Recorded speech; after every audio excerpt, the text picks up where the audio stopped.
We are today already, maybe I shouldn't say already, but I did, already at Psalm 20, which I will read all 9 verses for us today. May the Lord answer you in the day of trouble. May the name of the God of Jacob protect you. May he send you help from the sanctuary and give you support from Zion. May he remember all your offerings and regard with favor your burnt sacrifices. May he grant you your heart's desire and fulfill all your plans. May we shout for joy over your salvation, and in the name of our God set up our banners. May the Lord fulfill all petitions. Now I know that the Lord saves his anointed. He will answer him from his holy heaven with the saving might of his right hand. Some trust in chariots and some in horses, but we trust in the name of the Lord our God. They collapse and fall, but we rise and stand upright. O Lord, save the King. May he answer us when we call.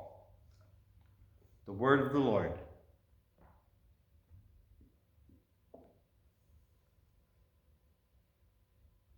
Today's psalm begins with anticipation, with expectation, with hope. May the Lord answer you,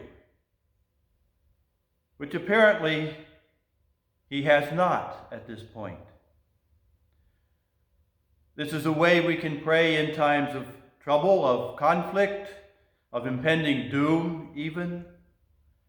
Some scholars place this psalm on the battlefield, while some feel it was prayed in the temple before battle. At any point, it's a time of impending challenge, a time when one hopes for success. And in many ways, it is a psalm prayed out of the depths of despair. In times like these, one prays. One turns to God, and here the verbs pile up. May he protect, support, help, remember, regard with favor, grant. We want whatever it takes. May we, then, in anticipation, shout for joy. May the Lord fulfill all your petitions. What is anticipated, and this is Old Testament thought, is a long and good life lived in the power of God. And then at verse 6, there's an odd twist, if we read it well. Now I know that the Lord saves his anointed. The anointed is God's chosen. The anointed is God's Messiah. And the psalmist prophetically gives us a glimpse forward, a flash into the future and Christ. And we should be aware of these prophetic gifts. And God will answer him, the Messiah. And God will save in God's own odd and wonderful ways. And then Psalm returns to human history. Some trust in chariots. Chariots are weapons of war. Some trust in horses, the great war horses that pulled the chariots. But we trust in the name of the Lord our God. But those who trust in chariots, those who trust in war horses, those who trust in power, they have been in every human culture in history. This is the way of the world. This is what the world believes. Power wins. And peaceful people, or so it seems, will be wiped out or enslaved or driven to the edges. There is something odd about this view of history? If we consider the time from Abraham to now, which we can date with some authority,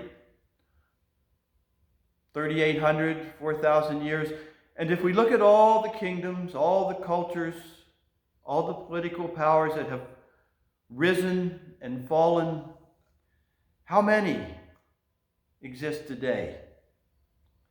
How many forgotten heroes and generals lost in the dustbin of history?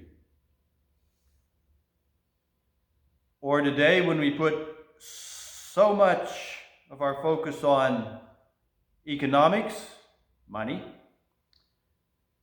a recent study by McKinsey found that the average lifespan of companies listed in Standard & Poor's 500 was 61 years in 1958. That is, a company would come into being, sell its products, and go out of business in 61 years. That was 1958. Today it is less than 18 years. These big, huge companies come and go. McKinsey believes that in 2027, 75% of the companies currently quoted on the Standard & Poor 500 will have disappeared. And this was before the coronavirus. What's odd is that we put our faith in military power or economics, which comes and goes, and we can see it in the dustbin of history. God's people, from Abraham on, are still fumbling along. We're still worshiping a crucified God. We're still misfits who prefer to tell the truth, to seek justice, to look for peace and bring it about if possible, believing that Christ died for our sins. Christ's church will never fail. His people will always be here. It may be that we're very often invisible. It may be that we are ignored, but we are eternal. And still, some trust in chariots, some trust in horses. It amazes me that people will look at the facts and still choose the way of the world. But we trust in the Lord our God. The Lord bless you and keep you. The Lord make his face to shine upon you and be gracious to you. The Lord lift up his countenance upon you and give you peace.